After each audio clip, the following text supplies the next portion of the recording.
La recherche est tellement vitale qu'elle ne peut être laissée entre les mains des seuls chercheurs. Ce qui signifie aujourd'hui qu'il faut sortir du culte de la carrière. Sur deux plans. Le premier plan aujourd'hui, quand on parle de recherche impactante, vous savez, à plusieurs reprises, quand j'étais reporter, j'assistais à des cérémonies d'hommage à des chercheurs de renom, dont les étudiants louaient évidemment la carrière. Mais pour moi, bon, je vais dire profane de la recherche entre griffes, je me demande, bon, finalement, c'est quoi? Donc, c'est pour dire qu'il faut sortir justement la recherche des laboratoires. Deuxièmement, il faut faire en sorte aujourd'hui que les chercheurs ne soient pas réduits à se soucier uniquement de leur carrière professionnelle. Ce sont des professionnels de la recherche. Il faut qu'on sorte de cet état d'esprit si on veut avoir de l'impact. Arrêtez de briller par les articles publiés dans des revues scientifiques. C'est vrai, entre vous, grands chercheurs, bon, évidemment, on peut dire qu'il a publié 10 articles, 15 articles. D'ailleurs, les revues dans lesquelles c'est publié, bon, je ne sais pas combien de Burkinabés lisent ces revues-là. Donc, vous voyez, c'est tout cela qui entretient l'idée d'une bulle de la recherche déconnectée de la réalité sociale, ce qui fait que, évidemment, les hommages sont rendus, mais les citoyens lambda, bon, lui, il semble qu'on a rendu hommage à un grand chercheur, mais lui, si on lui demande de qui il s'agit, bon, voilà. Deuxième élément, quand je dis de sortir du culte de la carrière, vous savez, aujourd'hui, il y a des milieux où quand on évoque les questions de recherche, quand vous n'êtes pas agrégé je ne sais combien d'étoiles, si vous osez prendre la parole là-bas, alors on va vous dire, bon, vous ne pouvez pas, voilà. À l'époque, je pense que les philosophes, que nul n'entre ici, s'il n'est ceci ou cela. Et les chercheurs, pour certains, sont vraiment dans cette logique. En réalité, quand vous n'avez pas un tel grade ou bien vous n'avez pas je ne sais quelle carrière, vous n'avez rien à dire sur son projet de recherche. Ce qui fait que il est déjà handicapé parce qu'il n'ira jamais vers celui qu'il considère comme n'ayant pas suffisamment d'étoiles pour l'écouter dans le sens de pouvoir amener son projet de recherche vers quelque chose de pragmatique et ne pas rester juste dans un exercice scientiste, si je peux le dire ainsi. Donc ça veut dire qu'il faut déjà qu'au niveau mental,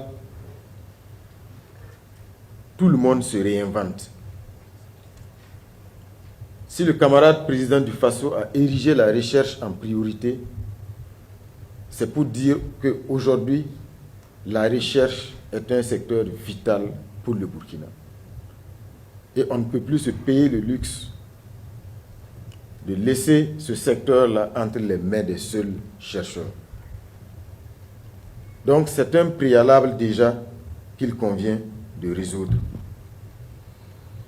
Deuxièmement, c'est la question de l'inclusion. Éviter l'enfermement. Vous savez, il y a des chercheurs qui sont les seuls à savoir ce qu'ils cherchent et ils sont les seuls à savoir ce qu'ils ont trouvé. Ça ne peut pas marcher ainsi. Parce que tout simplement, en réalité, on n'est pas dans la logique de rechercher et de trouver quelque chose qu'on va mettre à la disposition de tous, mais c'est de rechercher et de trouver pour prouver que sur tel aspect, je suis le seul ou je suis le meilleur. C'est pour cela qu'il faut aujourd'hui que chaque acteur de la recherche sorte justement de cet enfermement et ce culte du fétichisme pour qu'on puisse ensemble se bonifier. Déjà même entre chercheurs. Vous allez voir, comme j'ai dit, effectivement, il y a un bon programme de recherche. Il y a même des résultats aujourd'hui très impactants qui ont été trouvés. Mais si vous demandez, même dans le milieu de la recherche,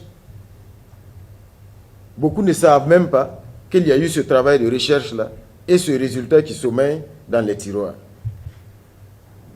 Parce que c'est à hauteur d'individus. C'est comme si chacun travaille juste pour se montrer à lui-même que pratiquement il est le meilleur dans son domaine, sans se préoccuper derrière de l'impact qu'il peut avoir sur le pays, sur un secteur donné, sur la vie des Burkinabés. Donc, quand on parle d'équipe mixte, je ne rentre pas dans les détails, mais je le comprends. Je comprends cette option comme justement cette volonté de faire en sorte qu'il y ait cette synergie depuis le début jusqu'à l'utilisation des résultats de recherche. Et le travail du chercheur ne se limite pas à trouver. Parce que souvent le chercheur pense qu'il a fini son travail une fois qu'il a trouvé. Si ce que vous avez trouvé, vous ne l'avez même pas expliqué, vous ne l'avez pas montré, ben, c'est difficile. Il y a des structures qui ont été mises en place au ministère de l'Enseignement supérieur. Il y a l'ANVAR, ainsi de suite, censé régler ce problème, aujourd'hui, de la valorisation des résultats de recherche. Mais je ne vous le cache pas, le résultat est toujours mitigé. Le résultat est mitigé. Parce que tout simplement, il y a cet enfermement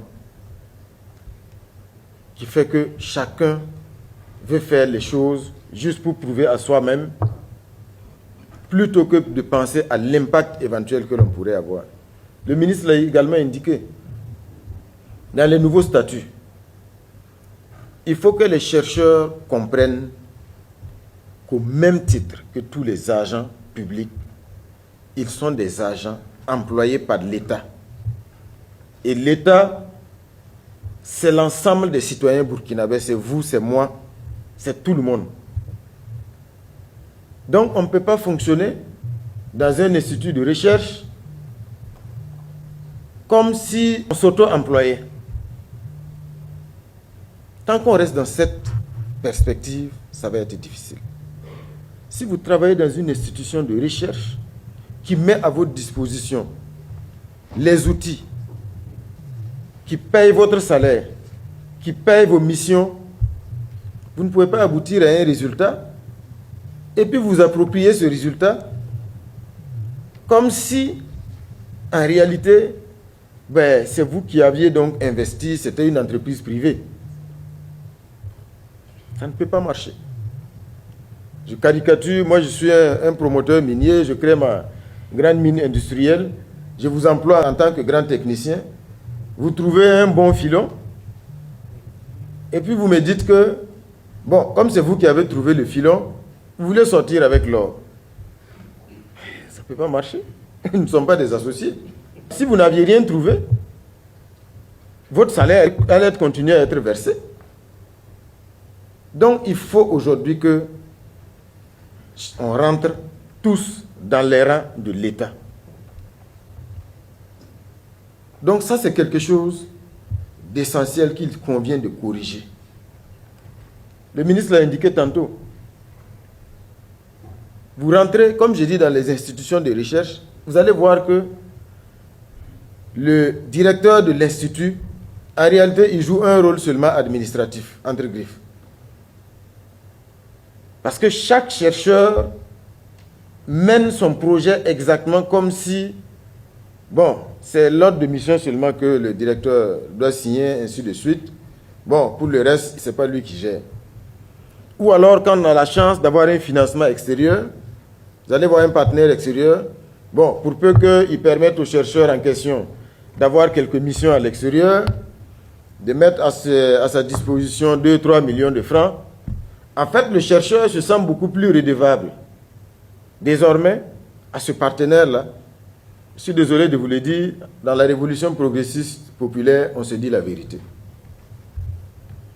Certains vont dire, bon, il n'a même pas un bon master, et puis c'est lui qui veut parler à des agrégés. Voilà, je peux l'enseigner. Peut-être quand j'avais mon doctorat, il n'était même pas né. Mais il faut qu'on se dise la vérité. Donc, ça veut dire qu'il y a déjà des barrières psychologiques, mentales qu'il convient aujourd'hui de briser pour qu'on puisse avancer sereinement. Le monde des affaires. Je suis content de voir que la Chambre de commerce est là. Vous savez, aujourd'hui, s'il est évident que de façon inéluctable, un pays comme la Chine deviendra la première puissance mondiale, il n'y a pas de doute là-dessus. Et dans bien de domaines, c'est déjà le cas. Ce n'est pas lié juste à leur nombre, hein. C'est lié à la recherche. C'est un pays aujourd'hui, quand vous regardez toutes les technologies du futur, le chemin vous oriente vers ce pays-là. Prenez rien que l'électrique aujourd'hui. Beaucoup d'autres grands pays qui se proclamaient grande puissance de l'automobile et autres, aujourd'hui, se rendent compte que l'avenir ne se dessine pas chez eux. C'est parce que, justement, c'est un pays où la technologie, quand vous prenez le monde des affaires, le monde industriel, ils sont à la pointe de la recherche et de l'anticipation. Au Burkina, ici, il y a beaucoup d'unités industrielles qui ont disparu du simple fait de la progression de la technologie. Où sont les champions des P50 ou des Ninja, ou bien des Yamaha, je ne sais combien? Je ne prends que cet exemple. Je connais des structures qui étaient championnes à un moment donné dans le milieu du showbiz. Quand vous vouliez sortir un album, les cassettes, c'est eux. Mais c'est des structures qui sont pratiquement aujourd'hui dans le creux. Sinon pour dire qu'elles ont disparu, parce qu'elles n'ont pas su anticiper et comprendre que les CD allaient arriver et qu'après il y allait avoir les clés USB et que peut-être plus tard même, voilà, il y a d'autres formes d'exploitation qui allaient venir. C'est pour dire que les entreprises aujourd'hui, chaque entreprise, chaque unité industrielle doit intégrer la recherche, la veille technologique. C'est la seule manière de garantir la durabilité. Sinon, pendant que vous produisez une chose, vous vous réveillez le lendemain voir que il y a une grosse évolution technologique et vous êtes complètement largué. Un beau jour, ce que vous produisez ne sert à rien ou personne n'en veut. Donc, c'est un message à votre endroit. Je suis content de votre présence. Passez ce message également à tous les opérateurs économiques, tous ceux qui font de l'investissement. Il faut intégrer la recherche, la veille technologique pour anticiper. Ça, c'est quelque chose d'essentiel. La question aujourd'hui de la diffusion des résultats de recherche. Et là, c'est une interpellation au ministre.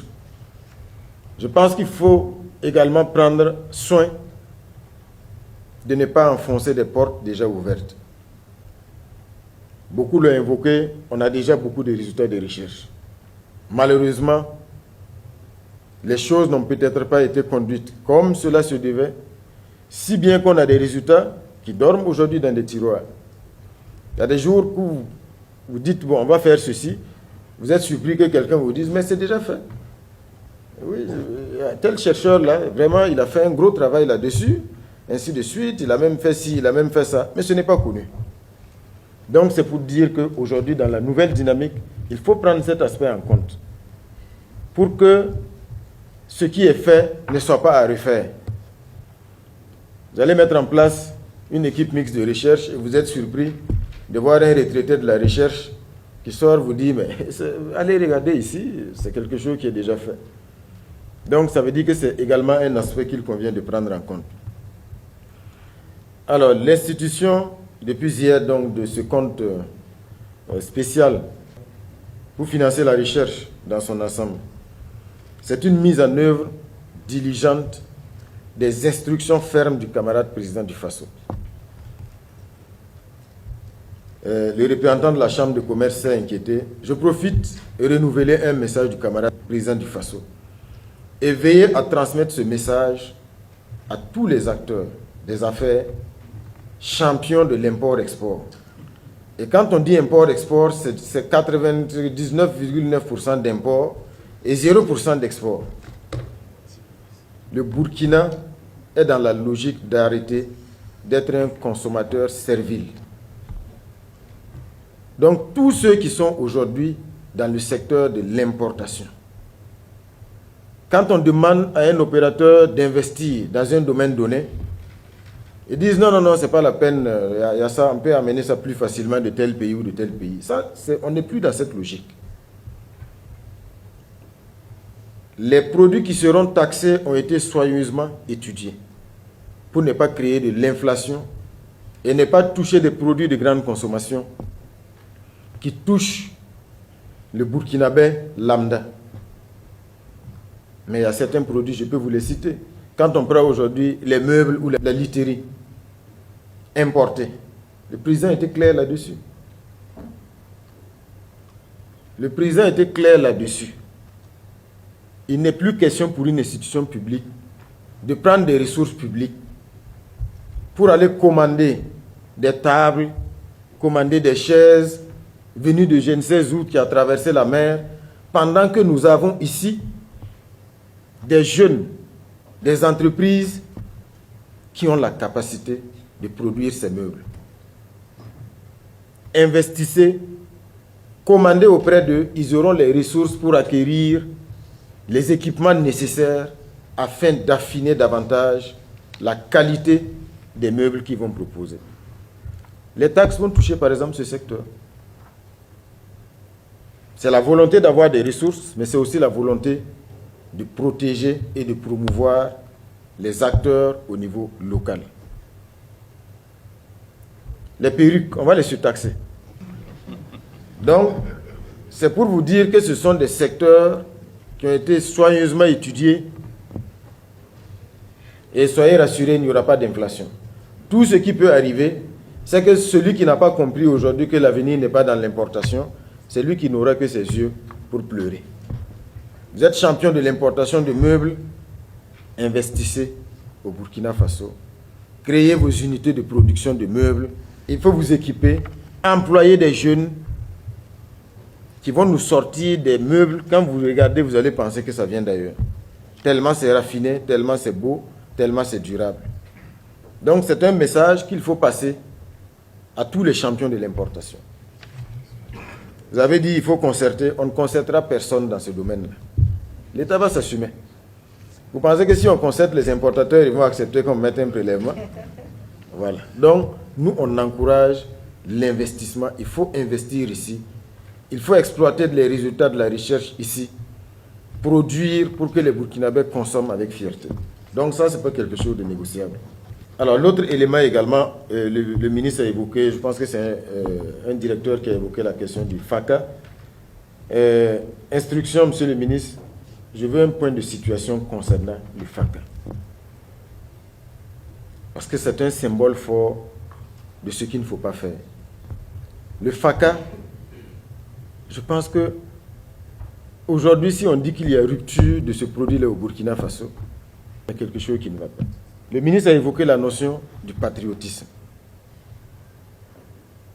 Il faut déjà, d'une part, que les chercheurs comprennent effectivement, même si c'est vous qui avez découvert le FACA, si vous voulez être le porteur de la production, de la commercialisation, de la distribution,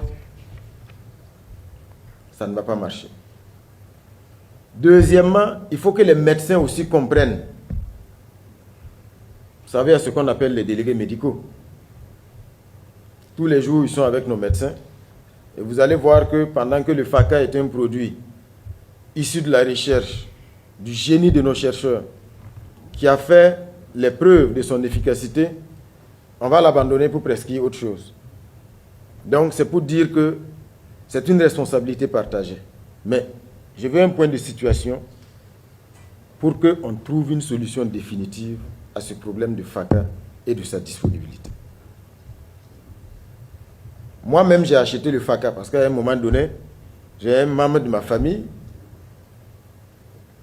auquel on prescrivait le produit. Et souvent, pour l'avoir, c'est la croix et la bannière. Et je suis sûr qu'ils sont des milliers de personnes qui sont dans la même situation. Donc, il faut qu'on ait un point de situation pour résoudre définitivement ce problème. Donc, pour finir, c'est pour vous dire que aujourd'hui, on a fait de la recherche une priorité.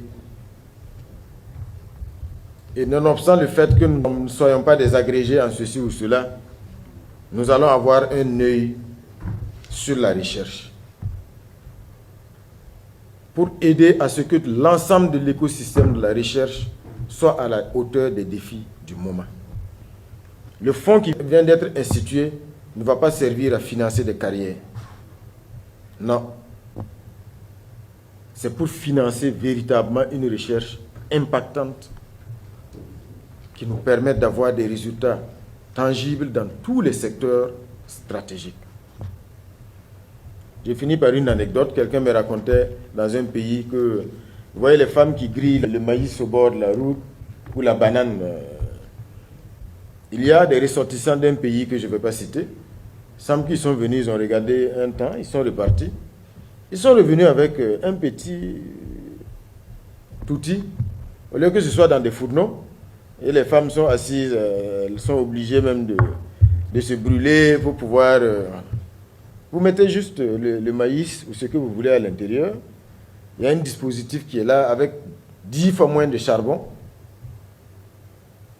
Que ce soit la banane ou le maïs, c'est grillé à point et de façon uniforme. Mais très rapidement, nos mamans étaient larguées. Parce que c'est plus propre. Parce que ce n'est pas avec la main qu'on est obligé de se brûler pour ainsi de suite. On produit de plus grandes quantités. Mais imaginez, il y a quoi d'extraordinaire? Moi, je ne suis pas un chercheur, je ne suis pas un inventeur, mais je sais qu'ils n'ont rien fait d'extraordinaire.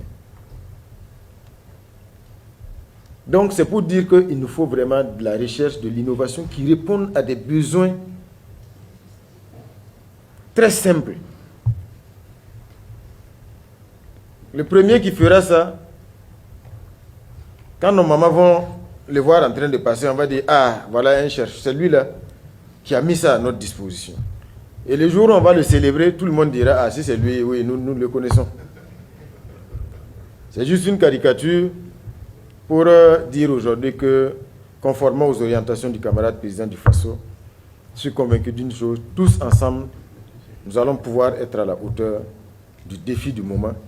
Ça participe de la souveraineté du Burkina Faso, de l'affirmation de notre souveraineté, et pour faire en sorte effectivement que nous ne soyons plus des consommateurs serviles. Merci.